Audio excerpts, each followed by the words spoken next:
All right, today we're going to unravel a mystery that you can literally feel every single day: the weight of your clothes. We are going to crack the secret code that's hidden in the very fabric of your favorite t shirt. You've totally had this happen, right? You pick up two shirts that look pretty much the same, but one feels, substantial, like it's ready for a cool evening, and the other feels like it would be absolutely perfect for a hot summer day. So what's going on there? It's not just in your head, I promise. You see, there's a kind of secret language, a recipe, that determines the final feel of any piece of clothing. And in this explainer, we're going to learn how to read it. Okay, so let's just dive right into this. The difference between that heavy, cozy hoodie and that super lightweight running shirt, it isn't some kind of random accident. No way. It's the result of very precise manufacturing decisions, and it's all based on data. To start cracking this code, we really need to meet the main character in our story. It's the single most important number when it comes to fabric weight. It's called GSM. So GSM just stands for grams per square meter. I want you to picture a perfect square of fabric, 1 meter by 1 meter. If you were to put that square on a scale, its weight in grams, well, that's its GSM. It's honestly that simple. So a higher GSM means more material is packed into that square, which makes the fabric denser and, of course, heavier. So what do these numbers actually look like in the real world? Well, a light, breezy summer t-shirt might be hanging around 150 GSM. Your favorite go-to standard hoodie? That's probably sitting right around 300 GSM. And a really thick, warm fleece jacket for the winter? That could be 370 GSM, or maybe even higher. You can see the difference immediately, but what creates that difference? So how is that final number actually built?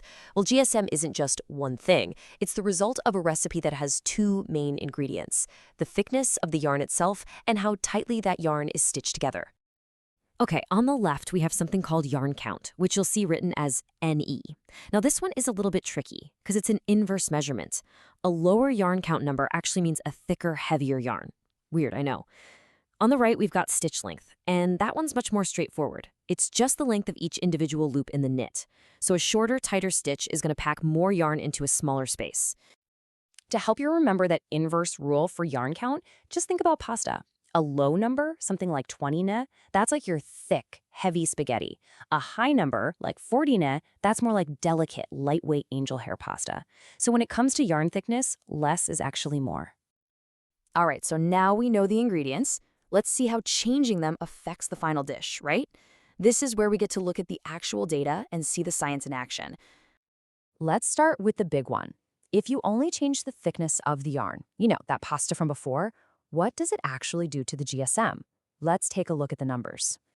Now, what's really cool about this slide is just how clear the relationship is.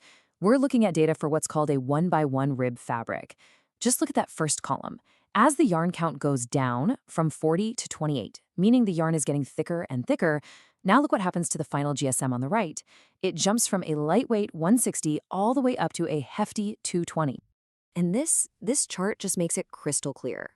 When you use the thinnest yarn in that group, the 40 ne, you get a 160 GSM fabric. But just by switching to the thickest yarn, the 28 ne, boom, you get a 220 GSM fabric. That is a massive difference, and it's just from changing that one ingredient. So there you have it. That's our first and honestly most important rule of the fabric code. If you want a heavier fabric, you've got to start with a thicker yarn, which means, you guessed it, a lower yarn count number. But what about that second ingredient, stitch length? So in this chart, the yarn count is held constant at 34 ne. The only thing they changed is the stitch length. So when the stitches are a little bit longer and looser, at 27 millimeters, the fabric is 200 GSM. But look, when you just tighten those stitches up by 1 millimeter, just one, the GSM jumps all the way up to 230. So the crucial point here is that shorter stitches create a denser knit. You're literally packing more yarn into the same square meter of space, and that's naturally going to increase the weight. Think of the difference between a loose, airy knit scarf and a super tight, dense one. Okay, so we've cracked the code. We know about GSM, we know about yarn count, and we know about stitch length. But what's the big takeaway? How does any of this make you a more informed shopper? Well, here's your cheat sheet.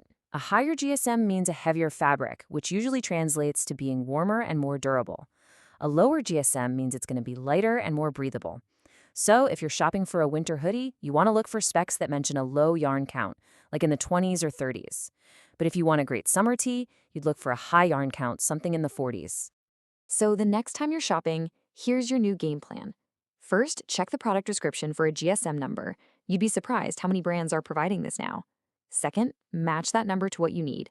Higher for cold, lower for warm. And third, when you actually feel the fabric, you'll have this deeper appreciation for the science that made it feel so heavy and durable or so wonderfully light and breezy.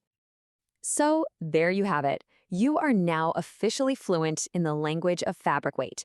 The mystery is solved. So the real question is, armed with this secret code, what are you going to look for the next time you shop? Thanks for watching.